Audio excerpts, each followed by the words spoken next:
श्रुतिस्मृतिपुराणानाम् आलयं करुणालयं नमामि भगवत्पादं शङ्करं लोकशङ्करं शङ्करं शङ्कराचार्यं केशवं बादरायणं सूत्रभाष्यकृतौ वन्दे भगवन्तौ पुनः पुनः ईश्वरो गुरुरात्मेति मूर्तिभेदविभागिने व्योमवद्व्याप्तदेहाय दक्षिणामूर्तये नमः गुकारस्त्वन्धकारो वै ऋकारस्तन्निवर्तकः अन्धकारनिरोधित्वात् गुरुरित्यभिधीयते ॐ सहना भवतु सहनौ भुनक्तु सह वीर्यङ्करवावहै तेजस्विनावधीतमस्तु मा विद्विषावहै ॐ शान्ति शान्ति शान्तिः.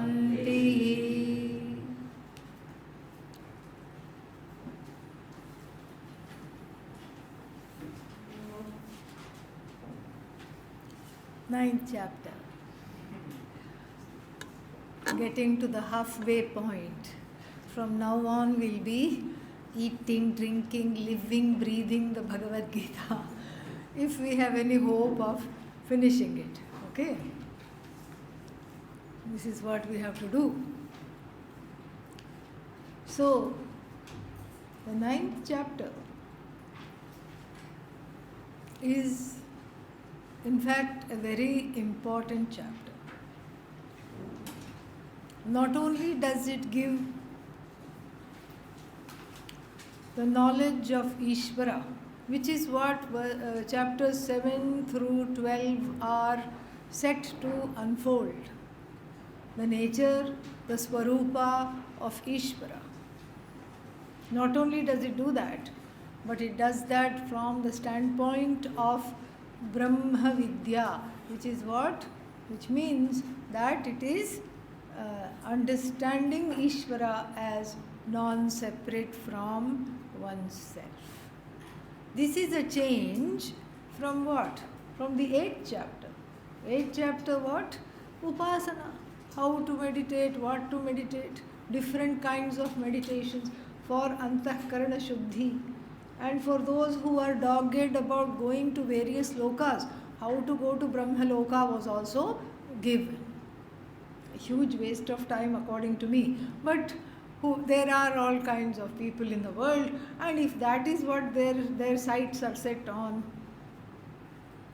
Lord Krishna as the Guru of Brahma Vidya here, as the Guru of Arjuna, and thereby all of us, and the teacher of, as the teacher of Brahma Vidya, is very accommodative. Even Adi Shankara is not accommodative. Writing the Bhashya to the 8th chapter, he keeps saying, this is just finite result, finite result, finite result. What does one want is to understand oneself as free of samsara totally. And but here what is there? Just finite results. Because Brahma Loka is also a place to go. And for that, how do you go to Brahma Loka? Half the time you do upasana according to the methods described there. On the other half the time, I can go watch movies. No. What do you do the other half the time? Yajnas. That's all you do. And this is where people get the wrong idea that yajna, which is called, what is that, karma. And then here the upasana, which sometimes in the Upanishad is known by the word Jnanam, jnana karma samuchaya will lead you to moksha. This is a wrong understanding, but this misunderstanding is there in many commentaries, that little bit of karma and little bit of upasana will take you to moksha. Now we know that is not the correct understanding. Why? Because you cannot just take the 8th chapter by itself and come up with this idea. Why? Because there is chapter 7, there is chapter 9, and then all the other subsequent chapters. So we cannot do this. And so the 9th chapter is like an apavada. Apavada means a negation of everything that we have studied in the 8th. The 8th chapter then stands out as something which the people who want to go to various lokas, including Brahma Loka, Vaikuntha, this loka, that loka, and people who need upasanas for various antahkarana shuddhis, they are welcome to this, no problem. But it is not going to give you what you really want. And therefore the 9th chapter is begun without any question from Arjuna. Usually the question starts the next chapter, but here there is no question from Arjuna. And the Lord, because it is still a continuation of the 8th chapter. You see, these chapters are arbitrary. They are a later interpolation. Imagine, if the Guru is teaching the Shishya in chapters, that doesn't make any sense. The teaching was just the whole 700 odd verses, and later on some Mahatma, some Shankaracharyas or whoever it was, they came up with this chapter by chapter. They divided it into chapters. For our ease of understanding, they have done us a great service, because they have divided it into chapters, and this is how it is. So here it's a continuation, and how it's a continuation also we will see. Okay, so let us chant. Om atha navamodhyayah. Om atha navamodhyayah. Shri Bhagavanu vacha. Shri Bhagavanu vacha. Idam tu te guhyatamam. Idam tu te guhyatamam. Pravakshyamyanasuyave. Pravakshyamyanasuyave. Jnanam Vijnanasahitam. Jnanam Vijnanasahitam. Yajñātvā mokshyase shubhat. Yajñātvā mokshase shubhat. Rajavidya rajaguhyam. Rajavidya rajaguhyam. Pavitramidamuttamam. Pavitramidamuttamam. Pratyakshavagamam dharmyam. Pratyakshavagamam dharmyam. Susukham kartum avyayam. Susukham kartum avyayam. Shri Bhagavan uvacha. Shri Bhagavan went on a holiday. Uvacha means went on a holiday. Okay. So what did the Lord say? Shri Bhagavan said. The Lord said something wonderful. Idam. Tu means whereas. See, you can't start a chapter with the word whereas. There are some problems over here. You can't start a whole chapter with whereas. Whereas means what? Whereas means it should be a continuation. That itself shows that the topic is the same. The topic which was started in chapter 2, which is Brahma Vidya, is being continued. Whereas is the word tu here, which means whereas, is to show the contrast between this chapter and the one which followed, the one which was there previously, which is what? Chapter 8. To show the contrast between chapter 8 and 9, the word whereas is used. And also, one more problem, you can't start a chapter with the word idam. Idam means what? This. This is a pronoun. So supposing I say, I went to the market. I went to the market and saw him. If I start the sentence like that, who is this him? Nobody knows who this him is. First I have to say, I went to the market and saw somebody, some name I'll have to say. Then after that, in the next sentence I can say, him. I went to the market and saw Robert, name. And then I told him. Okay, then that him refers to Robert, This is basic grammar in every language, not just English. Even in Sanskritam, the same rule follows. But here, all the rules are flouted. And we can't say Chandasam because this is not Apaurusheya. It is written by Lord Vyasa. So we cannot say Chandasam. We cannot have that excuse that this is Chandasam. What is Chandasam means? This is Vedic prosody, and it is an exception. No. So idam, how can you start the sentence with idam? Number one. And how can you start the sentence with tu? Whereas, two problems. But they are not really problems. Why? Because they show the continuity, and it's very important to see the contrast between chapter 8 and chapter 9. And the first two verses which we are going to do just now are going to basically spell out those differences very, very, very, very clearly. So, idam means Brahma Vidya. The idam refers to Brahma Vidya, because what else is the subject matter? Tu refers to whereas. Whereas means what? In contrast to everything that you have studied. Where? In chapter 8. That is the tu. Idam pravakshyami, Brahma Vidyam pravakshyami, future. Vach, and then vachmi, I tell. Vakshyami, I will tell. When? In the subsequent verses. Therefore, future tense is there. The prefix pra is added to show that until you understand, I will keep on telling. This is the compassion of Lord Krishna. It's not like, come on, don't be an idiot. I already told you this in chapter 2. Where was your mind? Because Lord knows. No matter how many times you tell, you have to keep telling this, the Lord knows. And so the Lord is very patient and says, I will tell until the cognition and the comprehension fully, without doubt, without error, without vagueness takes place. I will teach. Pravakshyami.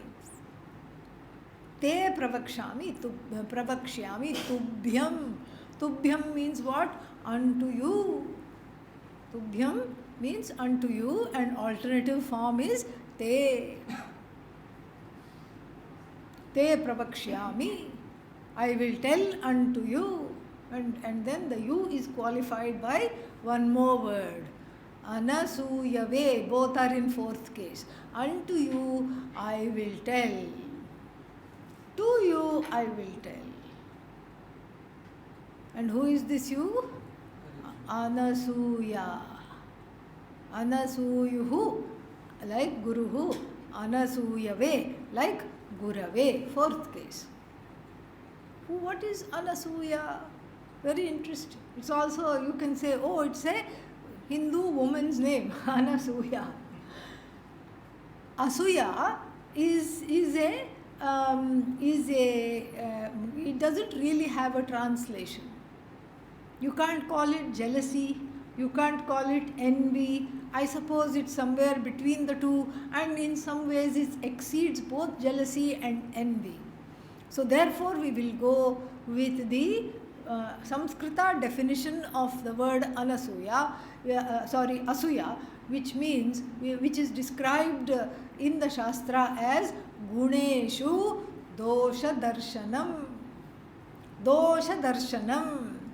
Darshanam, the seeing of what? Dosha, fallacies.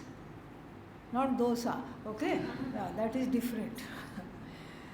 Fallacies, dosha, fallacies. Seeing the fallacies where? Guneshu. Even in the most qualified person, you look for problems. Even in talking, first it is evident in talking, because that's how you do the darshanam. So somebody says, oh, such and such a person, very good Vedanta teacher. And then another person says, yeah, but dot dot dot. Something will be given, something will be told. Yeah, they teach well, but they are very standoffish. Now, if they teach well and if they are standoffish, what is it to you? Let them be standoffish. What do you want from them? Knowledge. And that you are getting. But no, there is this kind of a thing. So whenever the English word but corresponds to tu here. Yes, they are a good teacher, but oh, such a person is so giving, so generous, one person says. And the other person may respond, true, they are very generous, but they want something in return. There is no free lunch. And what?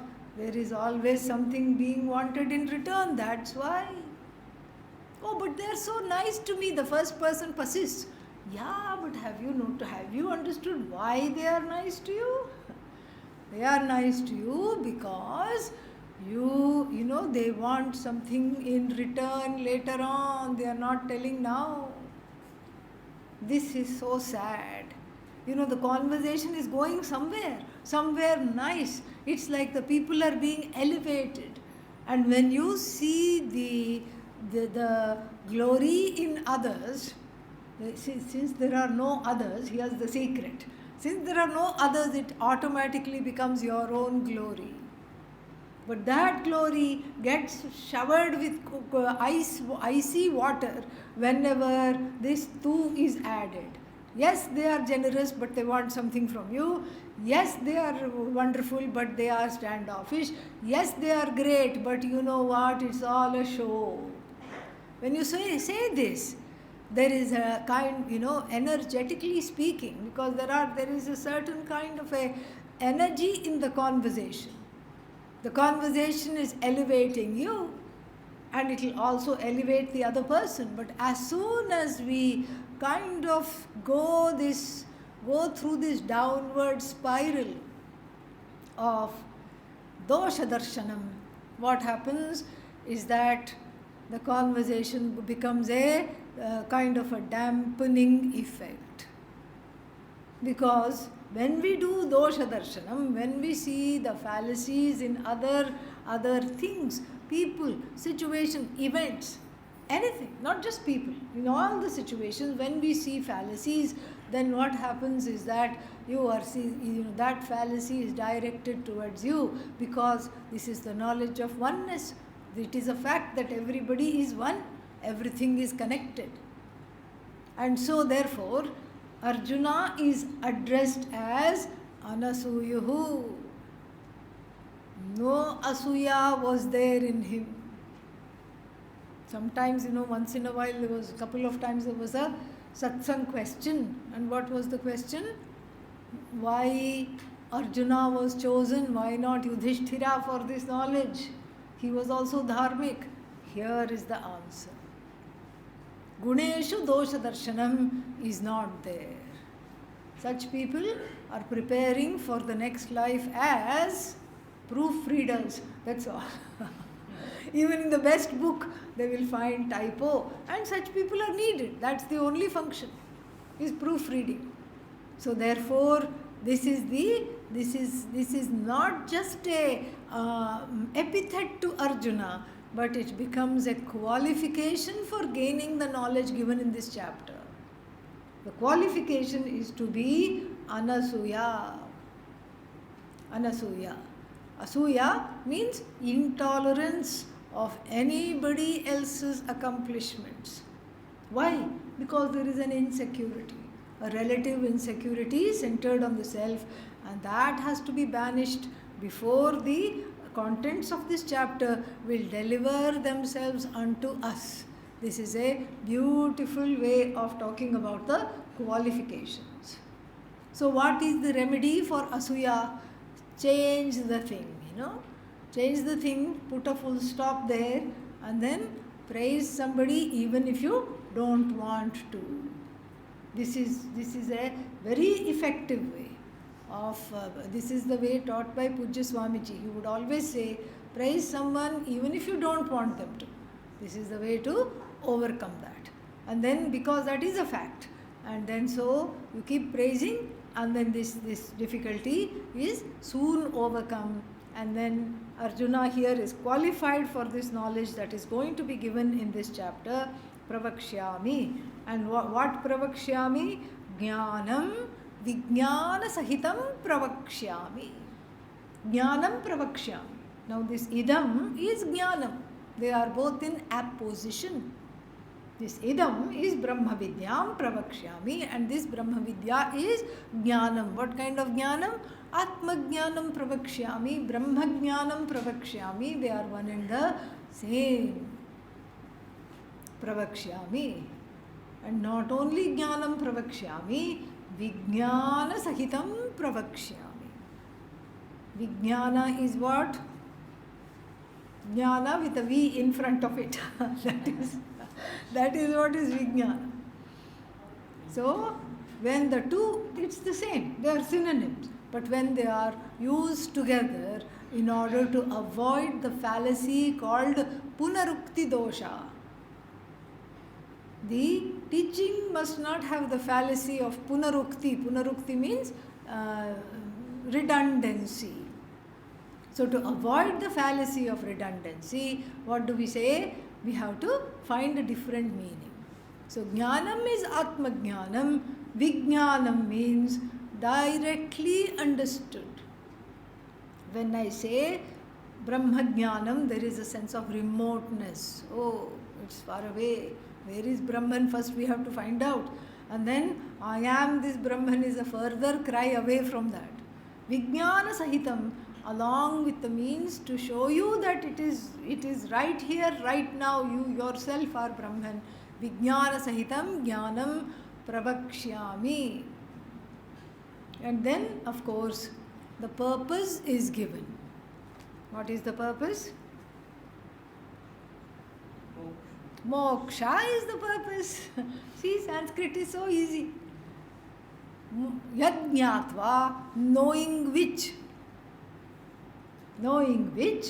mokshyase, you will be free. From what? From what will I be free? Ashubhat, from freedom from. And the from will always be in third case, right? No. Fourth case? No. Fifth case? Yes. From the fifth case. Freedom from. And that which denotes the sensation of from, the preposition from is fifth case. Freedom from fear. Freedom from Ashubha. What is Ashubha? Inauspicious. It will free you from anything inauspicious. Mokshyase Ashubhat. This is just the translation. Let us look at it in detail. Idam tu te pravakshyami. In other words, no need to forget everything that you have studied in chapter. No need to put an effort to forget everything that you have studied in chapter 8. Why? Because that will happen automatically. So no need to make an effort to forget everything, but know that this is a standpoint. Chapter 8 is a point of view. Chapter 9 is, by contrast, is the view. A point of view can be appreciated when you know the view. Then it is appreciated. But if you mistake the point of view for the view, then that is ajnanam. That is not, that is just again catching hold of something else finite and then suffering as a result. So idam tu te guhyatam, and then it is called one more word is there, guhyatamam. Guhya means hidden. Guhyatamam.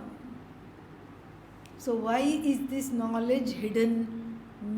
And tama means the most hidden. We have, just like English, we have comparative and superlative. Comparative means what? Wiser. Wise, wiser, and then wisest. Superlative. And so in Sanskrit, an easy way to do this is to add tara for the comparative and tama for the superlative. You can't go wrong. We have another way of arriving at superlative and comparative and superlative, and those are two other pratyayas, iyasun and ishthan. So guru, and then guru plus iyasun becomes es. Guru plus es, you can't say gurviyas. Okay? Yeah. Gariyas. Gariyas. And then ishthan, garishtha. So how this u became e? That's why we prefer tarap and tamap. There no changes are there. You just tack it on at the end and tell everybody, I know Sanskritam. All right, yeah, very nice, easy. So guhya, guhyatara, guhyatama. Simple. Very easy. And so guhyatama means the most secret. The most secret knowledge. And we already know the reasons why this is the most secret knowledge. Why is it the most secret knowledge? Because even after telling, it is not understood. Even after repeatedly telling, it remains a secret. It remains very safe in the books of the Shastra and in the buddhi of the teacher. All right, because it is without preparation, it is not understood. And also, even with some preparation, you have to hear repeatedly. Same thing you have to hear repeatedly. It has to fall over the ears, and as it falls over the ears, like standing under a waterfall, it cleanses away the difficult areas of blocks, resistance, fears, lack of clarity in the antahkarana and all other pursuits and the desires, etc. It cleanses the antahkarana and then gives the knowledge. So therefore, that's one reason it is guhyatama, most secret. Even after knowing, it is not understood. Shrutvapi naveda kaschit. Where is that from? Ascharyavat pashyati kashchidenam, ascharyavat vadati kechidanyah, ascharyavat kaschidanya shrunoti, shrutvapi naveda kaschit. Bhagavad Gita. Which chapter? Second chapter. Okay. So, ascharyavat pashyati. Towards the end it will come. The person is always in wonder. And then not just Bhagavad Gita, the same thing is there in Kathopanishad with slight differences. Ascharyo Vakta, Ascharyo Jnata, like this. And then slight difference, same verse is there in the Kathopanishad also. So meaning what? That Ascharya means wonder. Each time you hear it's a wonder, fresh, ever new, Purana. Atma is a wonder. And that, even after hearing, we don't know it, is the greatest wonder. That's why it is Guhyatama. First reason. Second reason it's Guhyatama is because of our own orientation. As human beings, when we want to know something, how do we know it? As an object. That's the orientation. I want to catch, conquer, kill. I want to do this. I want to have this. I want to know this. Every other branch of knowledge, how do you know? As something other than you. But if you want to know you, very difficult. That's why it is Guhyatama. And the third reason it is Guhyatama is because there is a expectation, akanksha of preparation. Preparation needs to be there. Without preparation, even if the world's best teacher, i.e. Lord Brahmaji, were to teach, it still will not go in. And the fourth reason is, this is one Vidya where there needs to be no copyright, and Vedanta does not have any mechanisms of protection from being stolen. Now we lament. See, so many of our artifacts are in various museums around the world. And then now, with all this awareness of indigenous rights and everything, we have to write to those authorities and say, this belonged to us 500 years ago, return it. Kohinoor diamond we are not asking back because there are reasons behind it. It is supposed to be not very lucky. Whoever had it had a difficult time. So that's why we say, okay, let it be in the crown.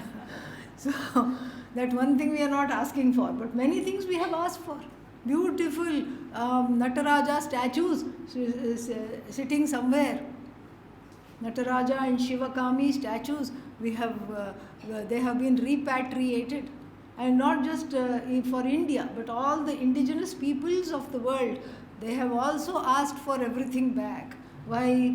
Because with colonization comes unscrupulous behavior, stealing, pilfering, pillaging everything, and then just taking it to their own homeland, and then it will end up in some estate, some rich person's estate, and then the people don't know what to do with it, and yet it's a artifact of beauty and antiquity, and so they will just it will end up in some museum. Of course, with one leg missing, so many things like that. And so this is, all the things, cultural artifacts have the problem of preservation. Why? Because somebody can take it. Somebody can take it. Somebody can steal it. There is pilfering. And let's say a country was not colonized at all and everything was just like that, preserved.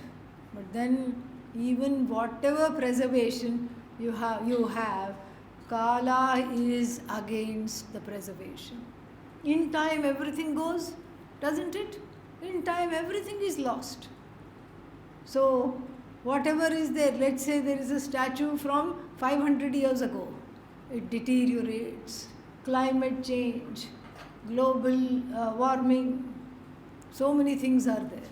Too many hands handling it, or even if it's in a glass case, it self-destructs. So even if it's not stolen, it will self-destruct. There will be termites, even all these manuscripts. They have to be treated all the time with some anti-termite solution, because the termites will assimilate the Shastra. This is what will happen. And so therefore, this is, it is what is that, a self-destruction is there. Destruction by other forces, self-destruction. All these various things are there for any branch of knowledge. And the UNESCO, we see this. The UNESCO has made certain things heritage, like the Xhosa language of South Africa. In fact, I'm not saying it right. You have to click before you say Kla. You have to click, and then quickly say Xhosa. So, that Xhosa language, there's only 3 or 4 speakers left. They're all elderly. And so all this recording is going on. How do you say this? How do you say that? And then some teaching sessions are going on, so the language is not lost in time. So you have to hurry against time to keep these, to preserve these wonderful artifacts. You can't just, allow it to be by itself. The only thing that does not need protection is Vedanta. Why? Na chauraharyam. It cannot be taken away by thieves. Why? The thief having no adhikaritvam will not understand it to begin with. Because first adhikaritvam is what? Dharma. So this person wants to steal. They don't know the value, they will throw it away. They will throw it away. Doesn't need preservation. That which needs preservation is that which is subject to time. Second reason it doesn't need preservation is why? Because it is not subject to time. It talks about the rise of time and the rise of space, which is an as though superimposition on that very I which I seek to know. It is timeless. The very I that is timeless is a canvas upon which the time and space make their appearance and disappearance. So beautiful. So therefore, this is not subject to time. I don't have to worry about coating it in antiseptic and all kinds of things. No, but the Upanishad pages, pages okay. But the pages you need to preserve, but the knowledge is not in the pages. Where is the knowledge? In the parampara. The knowledge is here. The knowledge is in this temple. That's why it's called temple. Yeah? Knowledge is in this temple. It's all carried here. That's why without a guru, this knowledge is useless. May as well be thrown away. It doesn't matter. Because it's just a heap of words. That's all it is. And so therefore, this is Guhyatama, the most secret, the most well preserved. Amazing it is. So this Guhyatama knowledge, I will teach you, Arjuna. Why? Because you are like a small child. Not childish, childlike. What does a child do? Look upon the world with wonder. Spontaneous. Trusting. Until of course, unless of course and until of course, that trust has been repeatedly abused. The child will trust. And so, like you have that innocence about you. You have that innocence where there is no kapata. What is kapata? How do you translate in English? Deceit. Yes, that's a good word. There is no deceit. There is no double standards. And the child may be insecure, but it doesn't really express it that way. And even if it expresses it, why do you not like this person? You ask the child, because she has more toys than me, they will tell. That also they will tell. So that kind of an innocence and a place of wonder to be able to see this knowledge is what is required as a very important adhikaritvam. Very, very important. This is what is talked about. And then so pravakshyami Gyanam Vijnana Sahitam. I will not just give you paroksha jnanam. Yes, there is Brahman, and then this Brahman is you. Om Purnamadav Purnamidam Purnat Purnamudachyate. Finished. End of class. I'm not going to leave you high and dry. I'm going to tell you that this knowledge, how to make this knowledge your own, how to see that this Brahman cannot be anything but yourself alone. I'm going to tell you that. This Brahman is nothing other than you.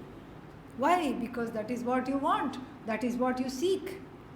And what you seek is what you already are. This is the knowledge I'm going to give you, nothing else. And that's why it is Vijnana Sahitam. Vijnana Sahitam means there's going to be a lot of hand holding. There's going to be showing the mirror. Vijnana Sahitam means there is direct understanding and assimilation. The possibility is there. Otherwise, if you keep looking at the Atma as an object, then you can't really see it. It's like wanting to see your eye. How are you going to see your eyes? Can't see your eyes. You can't pluck one eye and then face it towards the other one. Not possible. What do you have to do if you want to see your eyes? Abba. Finally answer came. This is what happens after weekend. Okay? Yeah. You have to stand in front of the mirror. Simple. Then the eyes are reflected. Then you say, oh, no wonder it's itching or burning because it's all red. Then you see the eye. Similarly, the words of the teacher are the mirror for which knowledge to be seen clearly and to be assimilated as the truth of oneself. That is what here is called Vijnana Sahitam. Along with the mirror of the Shastra that allows for as though direct perception, as oneself, not direct perception of Atma as an object. And then Yajñatva. Okay, then Arjuna or somebody or any of us studying this can say, all right, I am Brahman, big deal. What do I get out of this? Forget Brahma Vidya. Even simple shlokas end with what is called Phalashruti. What do you get out of Panchakshari Stotram, Shiva Panchakshari Stotram, Nagendra Haraya, etc., etc. At the end, what is there?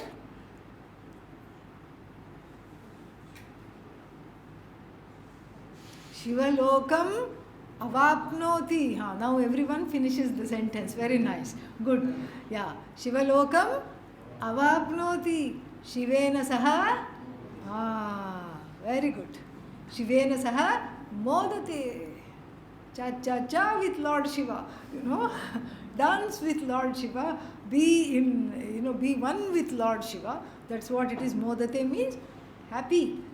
Shivena Saha means in the form of Lord Shiva. Actually, that's how it should be understood. But many people don't see it that way because it's still part of Karma Kanda. So I will become one day, I'll become one with Shiva. I'll be happy as Shiva is, like this. That is called Phalashruti. This is what you get out of chanting that. And so here it's a very big deal. Brahma Vidya, I'm really invested, and how much time I'm spending to understand it and study it. So there better be some goodies at the end. What is the goodie bag here? What will I get? Yajñatva, knowing which mokshyase, you will be freed of what? Ashubham. Ashubham. First we'll we'll tackle the technical meaning. There is a technical meaning. Ashubha means all kinds of doubts are called Ashubha. Various doubts. Prameya gata samshaya. What is to be known? Brahman. What is this Brahman? Where is this Brahman? This doubt. And then pramana gata samshaya. Why only Vedanta? I have to study in order to know I am that. Why can't I climb a hill which is going to the temple? And then why are you such a fanatic? Why you have to make everyone study Vedanta? When other people are standing on one leg, when other people are meditating, when other people are going to temple, and you keep saying Vedanta accommodates everything. Why can't you accommodate many, many, many different ways of understanding Vedanta? Understanding Tattvamasi. And they will give an example. Temple located on top of the mountain, hill. So you can go walking and you can do what is called rolling seva. What is rolling seva? You tie up your hands above the head, you tie up your feet, and then you roll your way up the hill. And then if you have made it, then you can have darshan. This is a kind of a sadhana. Then for the faint of heart, you can go by car, and there may be a bus service. You can go by bus, you can go through the front, you can go through the back. There are many, many paths. Why are you such a fanatic? All of them lead to what? Bhagavan. Pujya Swamiji was asked this very question. And his response was, yes, there are many ways to reach the temple, but to reach the Lord, there is only one door to the sanctum. There is only one door. And all the many, many options collapse Why? Because when we understand that this is not based on karma, knowledge and karma are like oil and water, they do not even mix in a salad dressing. Okay? Yeah. So, knowledge and karma have nothing to do with one another. What karma accomplishes, karma is important. What it accomplishes is makes you ready for the knowledge. This is fantastic. It makes you ready for the knowledge, but it cannot give the knowledge. Why? Karma is needed when something is away from you. Is this knowledge ever away from you? No. Brahman is you. This is what has to be discovered, and therefore it's just like the proverbial glasses on the head kind of a thing. You have the glasses on the head, and then what? You're searching for it in all the places where it is not. And so what does the person need? The person does not need to stand on one leg and do tapas. The person does not need to take a Ganga bath. The person does not need to chant stotras and prayers. What does the person need? The person needs to understand that the glasses are a siddha vastu vishaya, not sadhya vastu vishaya. Sadhya, away from you, to be accomplished. Siddha, already accomplished, which you have to discover. Amazing it is. And so therefore, this is what is, moksha se ashubha. This is all ashubha. These are all the doubts that is gone. Then the next meaning of the word ashubha is samsara. The most inauspicious thing is samsara. Think about it. Most inauspicious. More inauspicious than seeing Eka Brahmana. Brahmana, you must not see a singleton. One single Brahmana, if you see at the start of your day, it is considered to be unlucky. Okay? And then what else? If you take all the other cultures, Ashubha, black cat. And then what other examples of Ashubha? Owl. Yes. Owl. If you see Ashubha, unless it is white, then it is Lakshmi. That means you will get lots of money. Yeah. And so, owl, Ashubha, and so many things which are Ashubha. Culturally, we can say in every culture there will be certain things Ashubha. More Ashubha than all of them put together is samsara, dukkha, pain, emotional pain, sense of insecurity, Ashubha. I am not okay, Ashubha. I am limited, Ashubha. I am finite, Ashubha. And then why it is Ashubha? Ultimately it is Ashubha, even more Ashubha, because of a very important reason. The more you try to get rid of this Ashubha, what happens? It continues. You can put a band-aid on it for 2 days. After that it is back. You can put a patch on it, pain patch. And then after that what? Back. You can put some cream. After that, back. It's not lasting. It's like back surgery. Back surgery, they say, please don't do it. Even the doctors themselves who are honest will say, unless the pain is absolutely unbearable, don't go for surgery. Oh, they'll say, it's just 2 discs we are going to fuse. If you fuse 2 discs, then the other 2 discs will get confused because they don't know what they are supposed to do. Then the original place where the pain was will be relieved. And then only problem, below that it will pain, above that it will pain, and all the sides it will pain. Then what? Surgery number 2. Then surgery number 3. Then after that you want moksha from all surgeries. This is how it is. Everything, Ashubha you try to get rid of, you can only have a temporary reprieve. Like you're really sad, you go see some kind of a comedy movie, and then for 2 hours, I'm in heaven, wonderful, very nice. And sometimes that may be needed. As long as you know that, okay, I just need a break, I need to get out of this funk, we say in an American word. So, this funky feeling is there. And then I want to get away from this. And so what do? I go see a movie, I have a little distraction, visit a friend, do something, it's okay. As long as you know it's temporary. But if you make the mistake of thinking it is permanent, it will be Ashubha. That's why all Indian movies in the past, this was about 20-30 years ago, in the past, they would have Shubham at the end.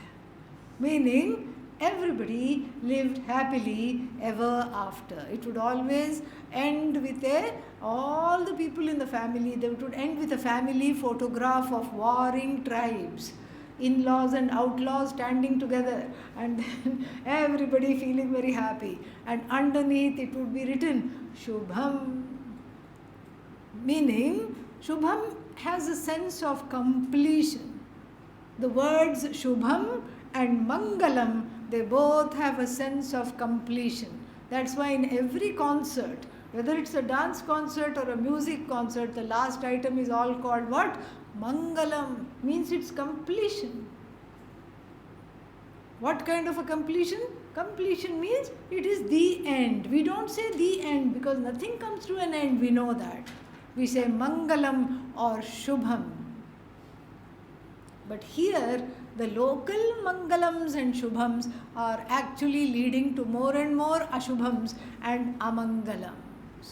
The only thing that can be called Mangalam and the only thing that can be called Shubham is this knowledge, because really it is the end of the lost soul searching for completion, searching for security, searching for being okay with oneself, searching for the infinite, searching for the Lord, searching for to be one with the Goddess. For this lost soul, seeker. Who is this? The infinite seeker. The infinite seeker is finally found that this is, I have been entitling myself all wrong. I am not the infinite seeker. What am I? The seeker of the infinite. That is Shubham. Seeker of the infinite means the infinite being you, the quest is eminently finite. You can discover that to be yourself. It is fascinating. It's just so fantastic. Nothing more is needed to be seen, to be heard, to be experienced. And oh, but that is so boring. That means life as I know will come to a standstill. No, it doesn't come to a standstill, because when you know something is mithya, it becomes enjoyable. You have fun with mithya. You can pursue anything happily. You don't pursue it in order to be happy. Do you see the difference? You can pursue money, no problem, after Atma Jnanam. No problem. But you are happily pursuing money, meaning if it is not there, you are not unhappy because that happiness centered on you. You are happily pursuing. Whereas before, when you were pursuing something, you were pursuing it in order to be happy. There is a very big difference. This is what is called Shubham.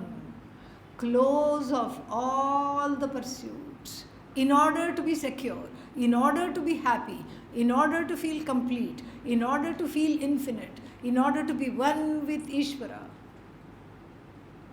Finished. Shubham, Mangalam. End of pursuits for the person who is sick of pursuits, who is tired. How nice it is. Very, very nice. There is a sense of relief even just listening to the unfoldment of the word Shubha. Beautiful it is. Mangalam, Shubham, nothing more to be pursued. Why? The discovery that I am myself this Shubha. The Shubha that I was seeking is myself. There is nothing other than me. And that is what has to be discovered and lived as the truth of myself.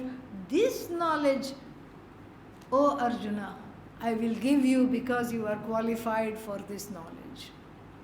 And the knowledge has a name. in verse number 2, what is that? Raja Vidya. And then it has another name, what's that? Raja Guhyam. Raja Vidya. And of course it is in English it's translated as royal knowledge, royal secret. Raja Vidya. Why is it called Raja Vidya? Raja Vidya means, the Adi Shankara gives a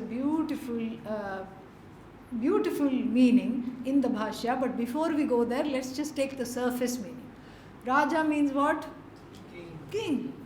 This is the kingly knowledge. Why? Because the king is the ultimate authority. If the king were to say, give this man 10 bags of gold, and give the other person who lied and who tried to take something away from this man, give them 10 beatings, okay, with a stick. If the king were to say that, the person who is getting the gold, can he go to the appeals court and say, can you please change that to 12 bags of gold because I think I deserve a little more? Is that possible? No. The king is the ultimate authority. And the fellow who is getting the 10 beatings, can he go and say, make it only 5 beatings because I have very sensitive skin? No. Ultimate authority, what the king says, it is abadhita. Here is where we come to this Atma-jnana comparison. Raja Vidya, also like the kingly knowledge, is abadhita. It cannot be negated. Who will negate it? You are the most important thing in the whole universe. First of all, who will want to negate it? Any disagreements? You are the most important thing, vastu, in the whole world. Anybody who disagrees, please raise your hand. I'm looking, I'm waiting. Nobody will raise their hand. Why? Because supposing I raise my hand, I object. I will only look bad because what am I disagreeing with? I am disagreeing with the fact that I am the most important entity in the whole entire universe. That means what? I am not important. I am telling myself I am not important. Nobody will oppose this knowledge. Abadhitam Gyanam. And also, nobody will, no other pramana can oppose this knowledge. Pramana means means of knowledge. So, the Shastra itself is a means of knowledge, and to oppose that means of knowledge, what other means of knowledge are you going to bring? You can't, because the means of the definition of the means of knowledge, it is important to recollect here. What is the definition of the means of knowledge? Anadhigata, arthavat, phalabodhakam. Anadhigata, that which cannot be accomplished by any other means of knowledge. What the eyes do, the ears cannot do. Eyes are there to reveal form, shape and color. Supposing the eyes are not working, I want to see the color of a flower because my eyes are not working today. So what will I do? I'll put the flower next to the ear.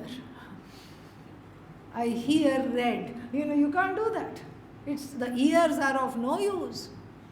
Similarly, what the Shastra Pramana, the Shabda Pramana handled by a teacher, whatever that gives, no other means of knowledge can give. So therefore it is kingly abadhitam, kingly knowledge, therefore it is Raja Vidya. Now coming to the Bhashya meaning, the word, the dhatu, Raj, has the meaning of shine. Rajate. And therefore we have in the Shastra many words. Virat.